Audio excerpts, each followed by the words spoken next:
Good morning mga sir, mga madam. Ako pinagbabalik ang United Agent Joel dito sa bayan ng Mungkada ba to? Bayambang yata to. Kuya, Bayambang to? Bayambang, Pangasinan. So, pero ang daan nito sa may Mungkada. So, tara, doon muna tayo, may nag-uusap diyan.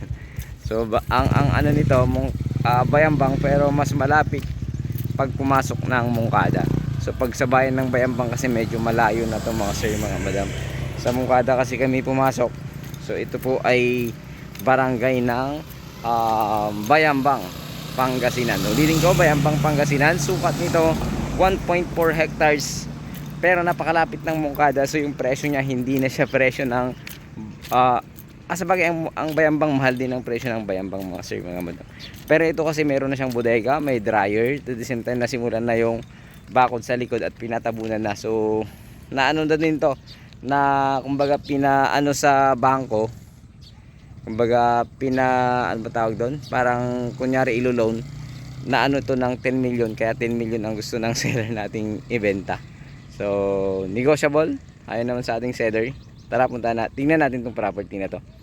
So ayan, ito po yung start, may bakod na po. So nasa 50 meters mahigit kasi poste to poste, 50 meters mahigit. So may bakod na ganito lang, pero sa likod concrete na yung bakod nito mga sir, mga madam.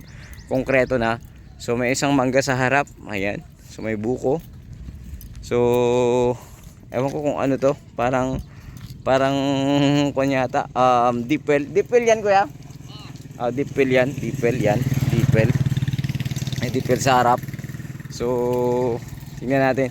So nasa 50 meters mahigit ito. Sabi na lang 50 meters.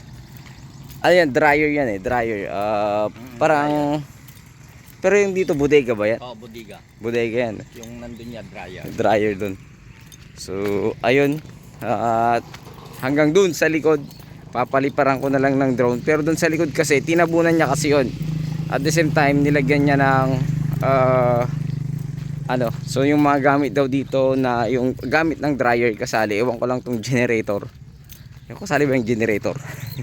Hindi natin natanong kanina, no? So dito may sarili siyang poste naglagay.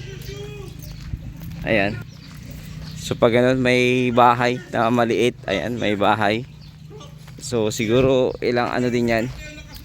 So dito may mga alaga siyang itik tsaka baboy, ayan. So ito, hindi ko alam kung kasali, tanungin natin mamaya. Kasi pumasok sa loob ng bahay. So yung bodega, yun yung dryer.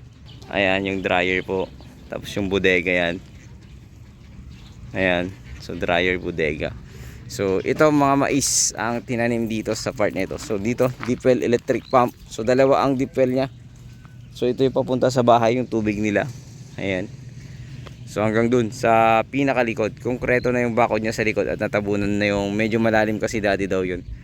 Uso kasi dito yung fish pan kaya fish pan siguro dati, pinatabunan na. So may bakod ng kawayan. So ulitin ko, bayan ito ng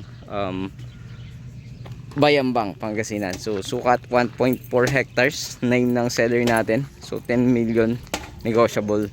Pag-usapan CGT. And ano pa ba yung kuwan nito? Mas malapit siya sa sa bayan ng Mungkada, no kuya? Mas malapit sa bayan ng Mungkada. So ito hindi kasali yung mga yan. Ang kasali lang tong bodega at yung dryer. Tatanungin ko pa yun, yung pumasok kasi sa bahay nila. Hindi ko natanong kanina. So kasali siguro yun, pag kasali dryer, no? Yun. So napakalapad ng frontage, residential area ito. So parang residential farm lot, maganda siyang gawin. So ayun muli. Don't forget to like and share, subscribe sa aking munting channel, Muchan Joel at Vlog. God bless you all.